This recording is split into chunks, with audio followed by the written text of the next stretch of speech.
앉으면서 인사하겠습니다. 하나님 나라의 꿈을 꾸십시다. 마스크를 끼고 있으면 표정이 잘 보이지를 않아요. 이 마스크에 가려져 있는 저의 표정은 웃고 있다는 거 그렇게 기억하시고 봐주시면 좋겠습니다. 우리가 회복해야 될 하나님의 나라에 대한 예수님 말씀, 지난주에 이어서 오늘도 같은 본문으로 말씀을 증거합니다. 다음 주에도 이 본문을 한 번 더 증거될 것입니다.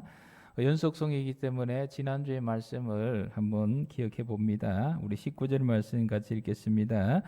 마치 사람이 자기 채소밭에 갖다 심은 겨자씨 하나를 같으니 자라 나무가 되어 공중의 새들이 그 가지에 깃들였느니라. 아멘. 예수님께서 하나님의 나라를 무엇으로 비교할까? 하나님의 나라는 사람이 자기 채소밭에 심은 작은 겨자씨 하나를 같다. 이 말씀이 어떤 의미입니까? 하나님의 나라는 사람이, 저와 여러분이 자기 채소밭에, 자기 밭에, 자기의 마음밭에, 여러분 자기 밭, 자기 마음 할 때 꼭 회복해야 될 것이 있어요. 자기 하나님을 찾아야 돼요. 자기의 하나님을 만나야 돼요. 부모님의 하나님도 아니고 선생님의 하나님도 아니고 목사님의 하나님도 아니고 내가 존경하는 사람의 하나님이 다 소용없어요. 나의 하나님, 나의 하나님을 만나요. 나의 하나님. 그래서 내 인생을 찾아야 돼요. 나의 하나님이 내 인생의 주인이 되는, 이게 그게 자기 채소밭의 의미가 있는 거예요. 그래서 사람이 자기 하나님을 만나서 자기 인생을 찾고 그 하나님이 나를 얼마나 사랑하신지 깨닫고 그 하나님의 사랑의 증표로 우리 주 예수 그리스도를 주셨는데 그분께서 내 모든 죄를 사해 주셨고 그분이 이 땅에 내가 창대한 하나님 나라를 꿈꿀 수 있도록 말씀을 주셨는데 내가 믿음의 마음으로 나의 마음밭에 예수님이 주시는 그 말씀을 나의 마음밭에 심어가는 것, 이것이 하나님 나라의 아름다운 모습이구나. 그래서 저와 여러분들 우리의 마음밭에 예수 그리스도의 말씀을 심어서 날마다 특별히 여러 가지 우리가 꿈꿀 수 없는 일들이 너무너무 많지만 그런 가운데서도 하나님 나라의 아름다운 꿈을 꾸며나가는 복된 성도님들 다 되시기를 주님의 이름으로 축복합니다. 자, 이 심어진 자기 채소밭에 심어진 이 겨자씨가 자라서 뭐가 돼요? 자라서 나무가 돼요. 여기 관련된 말씀은 3년 전에 하나님 나라 시리즈하면서 좀 더 상세하게 말씀드렸어요. 참고하시고요. 자, 여러분 일반적으로 채소밭에 심은 이 겨자씨 같은 채소 종류는 자라서 뭐가 됩니까? 파릇파릇한 사람이 먹기 좋은 채소가 돼요. 그러면 잘라가지고 시장에 팔든지 잘라서 반찬 해 먹든지 일반적으로 그렇게 끝나요. 이 채소밭에 심은 이 나물 종류는. 그런데 예수님은 그렇게 일반적인 그냥 그대로 진행되는 대로 말씀하시지 않았어요. 나물이 심은 겨자씨가 자라서 채소로 이렇게 파릇파릇 자라났는데 주인이 잘라서 맛있게 먹었더라. 뭐 이러면 그냥 일반적인 거예요. 예수님은 아주 새롭고 특이한 그 누구도 이야기하지 않은 다른 말씀을 하셨어요. 자라서 뭐가 된다고요? 나무가. 우리 시로 얘기하면 배추밭에 배추를 심었는데 그게 좀 이따 나무가 될 거야. 그런 말씀이에요. 무를 심어놨는데 그게 나무가 될 거야. 하나님 나라의 신비를 믿지 못하는 사람들, 하나님의 말씀이 얼마나 위대하고 그 말씀이 얼마나 능력이 있는지를 믿지 못하는 이성주의와 과학주의의 사고에 빠져든 사람들은 이 말씀을 인간의 이 이성의 범위 안에서 해석하려고 시도들을 많이 했어요. 예수님이 거짓말 하신 일 없고 겨자씨 같은 건데 자라서 좀 커서 새들도 깃드는 그런 거 있나 없나 열심히 찾아봤어요. 그래서 겨우 찾은 것이 뭐냐면 사해에 가면은 그 자라는 나무 중에 한 종류가 이름이 하도 복잡해서 제가 얘기하지 않을게요. 하여튼 그 나무 풀이 있는데 겨자씨 같은 작은 씨인데 심으면은 막 크게 자라서 3m, 6m, 심지어 큰 건 10m까지 자라가지고 거기에 새각이 뜨는 그런 종류가 있대요. 그래서 예수님의 이 가르침을 예수님 말씀한 겨자씨는 바로 그거다. 사해 근처에 자라는 그 풀을 이야기하는 거다. 아마 여러분 성경 보시면 그 주석 달아난 중 일부에 그렇게 적어 놓은 것도 있을 거예요. 예수님이 가르친 겨자씨는 사해 근처에 자라서 뭐 5m, 6m 자란 그 새들이 깃드는 그 나무를 가리키는 거다. 그 풀을 가리키는 거다. 그런 거 보지 마세요, 여러분. 하나님 말씀을, 예수님이 가르치는 말씀을, 그 하나님 나라의 신비와 하나님의 말씀의 그 엄청난 능력 역자를 인간의 이성의 이 한계로 자꾸 가두려는 인본주의 중심의 성경 해석의 방법들이에요. 여러분, 우리가 신앙생활 할 때 첫 출발이 뭐예요? 창세기 보면 뭐가 나옵니까? 하나님이 천지를 창조하시는데 뭐로 창조하세요? 말씀으로 창조하시잖아요. 하나님이 말씀으로 다 창조하세요. 이해가 됩니까? 말씀으로. 이거는 뭐 과학 이거는 믿음으로밖에 갈 수가 없어요. 신앙의 출발이 그거잖아요. 하나님이 이 모든 것을 말씀으로 창조하셨습니다. 그 하나님의 말씀의 위대함을 우리가 믿고 시작하는 거예요. 그래서 내 마음밭에 뿌려진 이 하나님의 말씀의 이 엄청난 능력과 위대함을 인정하지 못하면 자꾸 인간적으로 생각하는 그 한계에 자꾸 가두려고 해요. 예수님께서 채소밭에 심은 그 작은 겨자씨가 자라서 뭐가 된다고요? 따라해봐요. 나무. 이거 정확히 기억하세요. 채소씨, 겨자씨 심었는데 자라서 나무가 되었다. 이것은 무엇을 말씀하시는 것입니까?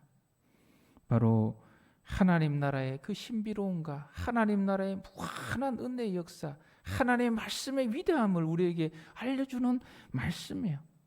사람이 자기 마음밭에 하나님의 말씀을 심고 나아가면 그 말씀이 나를 역사에 서서 내가 새로운 존재로, 풀 같은 존재였지만 나무 같은 존재로, 그 나무에 뭐가 깃듭니까? 새가 깃들어요. 새가.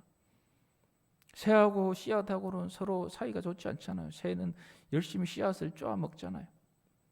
그 사이가 안 좋은 새까지 품어가는 그런 새로운 존재로, 사랑의 존재로, 나누는 존재로 아름답게 서가는 모습을 예수님은 우리에게 말씀하고 계시는 거예요. 하나님의 말씀이 사람의 마음밭에 뿌려지면 그 말씀이 그 사람을 변화시켜서 이전에 없었던 새로운 존재로, 존귀한 사람으로, 풍성한 사람으로 새롭게 변화될 수 있다라는 하나님의 말씀이에요. 하나님의 나라는 마치 사람이 자기 채소밭에 심은 겨자씨 하나. 누가 심어요? 사람이 심잖아요. 사람이. 그런데 예수님 말씀을 듣는 모여있는 사람들, 그 사람들 중에는 누가 있어요? 남자가 있고 여자가 있어요. 오늘도 여기 남자가 있고 여자가 있지 않습니까? 보통 보면 여자분들이 더 많아요. 이 당시도 여자분들이 훨씬 더 많이 와서 예수님 말씀 들었을 거다 그렇게 합니다. 자, 여러분, 이 당시에 예수님 말씀을 듣고 있는 이 여자분들은 사람일까요? 사람이 아닐까요? 이 질문이 좀 황당한 질문이죠. 그럼 이 질문을 제가 왜 합니까? 당시에 여성은 사람이지만 사람 대접을 못 받고 살았잖아요. 사람이지만 사람이 아니에요. 여성의 존재가 어떤 존재였습니까? 당시에 남자를 위한 존재, 남성을 위한 존재. 이게 어제부터 출발되어집니까? 아리스토텔레스라는 그 철학자가 여성을 그렇게 이해한 거예요. 여성은 짐승은 아닌 것 같고 남자처럼 위대한 영혼이 있는 존재로 보기에는 뭔가 부족한 것 같고, 그래서 여성을 정의하기를 여성은 남자를 위한 존재, 남자가 없으면 여성은 존재하지 못하는 그런 좀 남자보다 낮은 그런 짐승은 아닌 이런 어정쩡한 상태로 인식을 해놓으니까 그 생각들이 그냥 쫙 흘러오는 거예요. 그래서 로마 시대에 여러분 겔수스라는 저술가의 내용 보면 이런 내용이 있어요. 여자는 남성을 위해서 존재하며 아내는 자녀를 낳고 집안의 허드렛 일을 충실히 하기 위해 존재한다.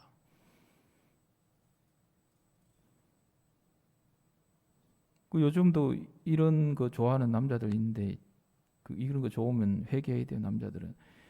로마 시대에 가정에서 아이를 낳았는데 여자아이가 태어났어요. 그러면 그 뒤에 어떻게 되느냐? 남편이 와서 보고 그날 남편 기분이 좋아요. 좋아가지고 이거 예쁜 딸 낳네. 그 딸 이름 지어주고 집에서 키워라. 그러면 그 딸아이는 이제 집에서 클 수가 있어요. 대부분의 로마 시대 남자들은 여자가 딸을 낳으면은 이름도 안 지어주고, 그 이름 짓지 않는다는 것은 집에서 키우지 말라는 거예요. 집에서 키우지 말라는 것은 두 가지 중에 하나를 해야 돼요. 그냥 죽이든지 버리든지. 근데 엄마가 어떻게 또 아이를 죽입니까? 버리는 거예요. 못 키우니까. 그 버려진 아이들을 누가 키웠게요? 로마 시대 초대 기독교인들이 그 버려진 아이들을 키웠어요. 그래서 기독교가 이 약자들을 존중하는, 그래서 로마 시대 안에 기독교가 이렇게 전파되는 데에 여러 역할들을 했죠. 여자는 특별히 갓 태어난 아이는 사람도 아닌. 그래서 창세기 5장 2절에 보면 제가 읽어드릴게요. 남자와 여자를 창조하셨고 그들이 창조되던 날에 하나님이 그들에게 복을 주시고 그들의 이름을 사람이라 일컬으셨더라. 남자와 여자를 창조하시고 그들의 이름을 뭐라고요? 사람. 그 남자도 사람, 여자도 사람. 이게 창세기에 있는 거예요. 그런데 남성 중심의 이 사고들은 옛날부터 쭉 그냥 진행돼 와서 585년 마콘 교부회의라는 교회 지도자들의 회의를 합니다. 이 회의의 주제 중에 하나가 뭐냐면은 여자에게 영혼이 있느냐 없느냐 이것 가지고 서로 논쟁을 해요. 그럼 얼마나 요즘 같으면 말도 안 되는 주제입니까? 여자에게 영혼이 있나 없나? 왜 이런 토론을 막 하는 거예요? 여자는 사람이 아니다. 여자에게 뭔 영혼이 있나? 막 격렬한 토론하다가 그럼 투표를 했어요. 투표를 했는데 그것도 감사하게도 여자에게도 영혼이 있다 이렇게 결론이 났어요. 근데 투표 수가 여자에게 영혼이 있다라고 투표한 수가 아주 조금 많아가지고 이제 그렇게 된 거죠. 근대로 접어들어서 인간의 권리가 주장되는 이 자유 중심 평등 뭐 이런 이야기들 막 하면서 여러분 루소라는 사람 뭐 다 배우셨을 거예요. 인간의 자유와 평등을 이야기하지 않습니까? 모든 인간은 평등하다. 루소가 그렇게 얘기를 했죠.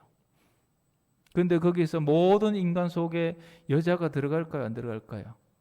미안하지만 거기엔 여자는 없어요. 남자예요, 남자. 모든 인간이 평등하다 할 때는 남자들, 아직 여자는 뭐 좀 빼놓고. 그래서 지금처럼 여성의 이 인권과 권리가 본격적으로 대두된 거는 미국 땅에서 여성 인권 선언 뭐 이런 거 시작하면서 얼마 되지 않아요. 계속해서 이 사회 속에는 남성 중심의, 그리고 여자는 남자의 종속되는 존재로, 남자를 위한 존재로 그런 인식들이 계속해서 오랜 기간 있어 왔어요. 여러분 우리나라에도 뭐 남존여비라 그러죠. 그래서 무시당한 여성들의 삶이 얼마나 많았습니까?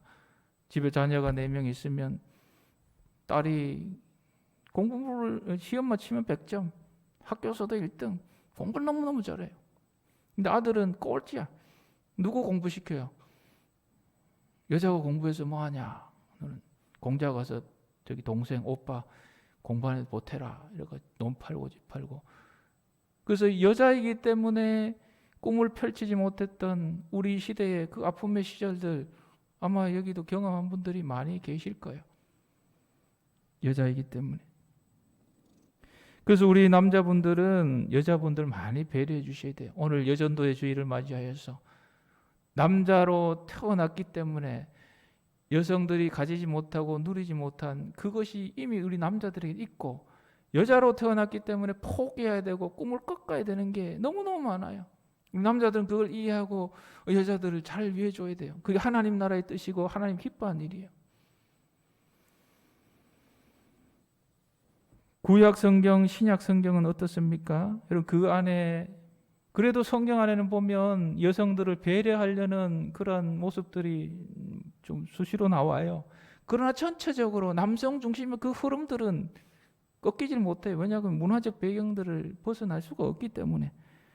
민수기에 보면은 유다 지파에서 계수한 자는 74,600명이었더라. 그러면 이 유다 지파의 74,600명 속에 여자가 들어가야 안 들어가요? 여자는 없어요. 남자만. 여자는 왜? 사람이 아니니까. 사도 요한이 요한복음을 쓰면서 예수님께서 오병이어의 역사로 배고픈 사람 먹이잖아요. 그때 사람을 숫자를 헤아려요. 몇 명이나 먹이셨지? 그 보니까 5,000명쯤 헤아렸어요. 그 5,000명 안에 여자가 들어가요, 안 들어가요? 여자가 안 들어가요. 왜요? 사람이 아니니까. 사람이지만 사람으로 인정받지 못한 여인들, 그 여인들.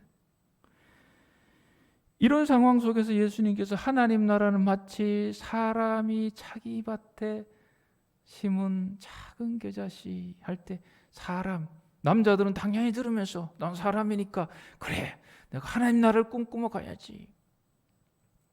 여인들이 받아들인 거는 달라요. 내가 사람인가? 나는 남자들에게 사람으로 존재하는가? 사람으로 인정받고 있는가? 나는 사람이 아니지. 사람으로 인정받지 못하고 있는데 내가 어떻게 하나님 나라를 꿈꿀 수 있을까? 그 상황 속에서 예수님께서 다시 말씀하시는 거예요. 20절 같이 읽겠습니다. 또 이르시되 내가 하나님의 나라를 무엇으로 비교할까?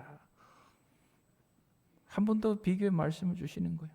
그 바라보는 여인들, 사람이 꿈꿔야 되는데 우린 여자 사람 취급을 못 하는데 우린 하나님의 꿈과는 거리가 멀구나.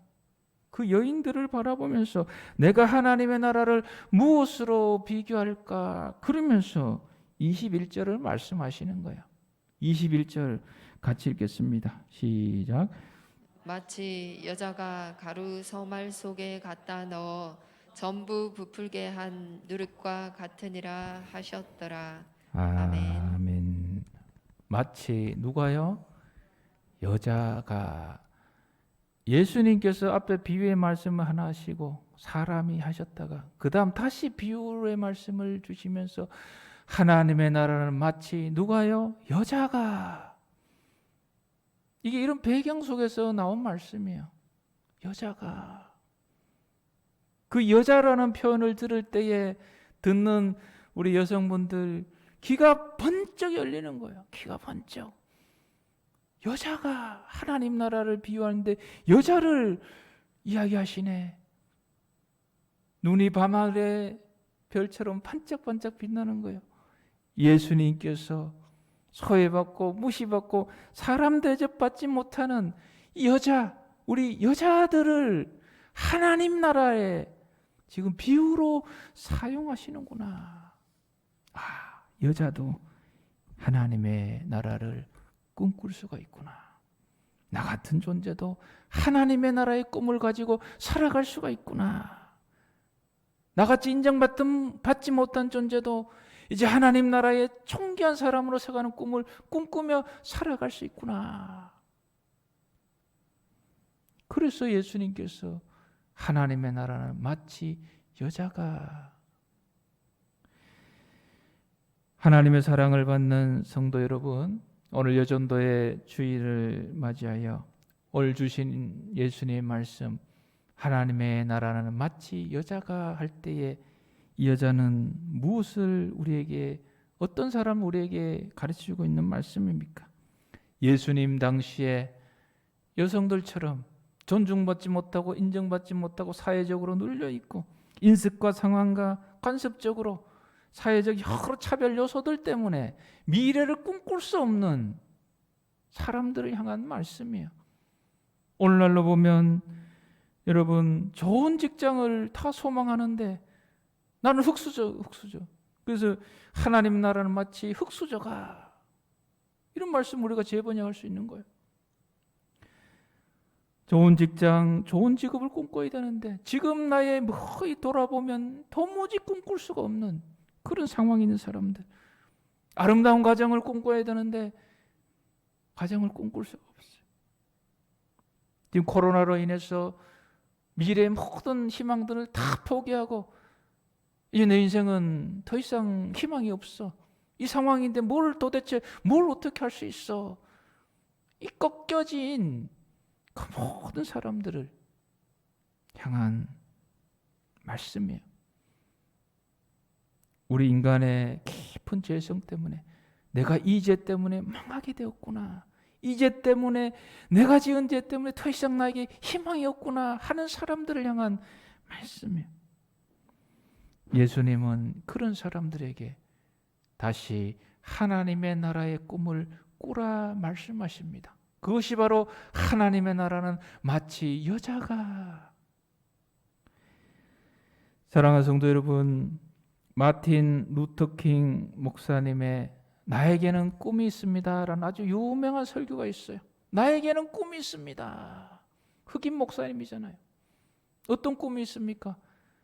아프리카에서 흑인들이 백인들에게 잡혀왔어. 영국에도 잡아가고 미국에도 잡아가서 그 백인들이 흑인들을 어떻게 했어요? 사람 취급했습니까? 짐승 취급했어요. 그래서 이 말씀 적용시켜 보면 하나님의 나라는 그 사람 취급 못 받던 흑인들이, 이런 말씀으로 다시 우리가 재해석할 수 있는 거예요. 그래서 보다 못한 하나님의 사람 링컨이 왜 흑인들은 사람이 아니냐, 저들도 사람이다, 이래서 노예 해방을 선언했는데 야가 빠진 백인들이 쉽게 그걸 받아들입니까? 무슨 소리입니까? 흑인들은 끝까지 사람 아니. 지금도 그런 사람이 있어요. 미국 땅에 가면 아주 극으로 치우쳐서 그렇게 설교하는 목사님도 있어요. 지금도. 그 이후에 이 마틴 루터킹 목사님 노예 해방은 선포를 했는데 사회적으로 흑인이 존중받고 인정받지 못하고 흑인들은 직업도 가질 수 없고 좋은 직업도 더 이상 꿈꿀 수 없는 그런 상황 속에서 나에게는 꿈이 있습니다. 흑인인 나에게도 하나님이 주신 꿈이 있습니다. 앞으로 미래에 백인 아이와 흑인 아이가 함께 손을 잡고 아름다운 세상을 만들어가는 꿈이 있습니다. 그 유명한 연설이 있잖아요. 결국 그 꿈을 가진 지 몇백 년 지나서 미국의 최고의 리더가 흑인이 돼요. 흑인이. 오바마라는 흑인이 대통령이 되지 않습니까? 여러분, 이것이 이 땅 위에 이루어지는 하나님 나라의 모습 중에 하나예요. 인정받지 못하고 존중받지 못한 사람들이 인정받고 존중받아서 인간다운 가치 있는 삶을 아름답게 살아갈 수 있는 사회, 이게 하나님 나라의 이 땅에 이루어지는 모습입니다. 우리나라에 100여 년 전에 기독교가 들어오면서 그 당시에 우리 여성분들, 우리 어머니들, 우리 어머니들 얼마나 참 힘든 세월들을 보냈습니까? 그 속에서도 이 주님이 주신 말씀, 하나님의 나라는 여자가, 나 같은 여자에게도 하나님 나라를 꿈꿀 수 있구나, 그 말씀 부여잡고 우리 믿음의 여성들이 열심히 하나님 나라를 꿈꿔왔어요. 그래서 지금 이 땅 위에 그나마 이 정도라도 여성의 여러 가지 이 인권이나 또 존중받는 사회가 되어진 거예요. 아직도 부족한 게 많이 있어요. 우리 여전도의 주일 맞이하여 우리 여성분들 하나님 나라의 꿈을 계속해서 꿔가십시오. 이 사회는 아직까지도 여성들을 억누르고 짓누르고 하는 것이 많이 있어요. 거기에 주눅들지 마시고, 우리 예수님은 우리 여자분들이 하나님 나라의 아름다운 꿈을 꾸어가기를 원하시고 계시기 때문에 그 꿈을 품어가시고, 저와 여러분 모두가 우리의 상황과 우리의 주어진 것들, 우리에게 무의식적으로 존재하는 우리의 미래의 아름다운 꿈을 꾸게 하는 모든 것들을 방해하는 그 요소들에게 억눌리지 마시고, 오늘 예수님이 주시는 이 말씀 기억하셔서 하나님 나라의 아름다운 꿈들을 꾸어가시는 저와 여러분 되시기를 주님의 이름으로 축복합니다.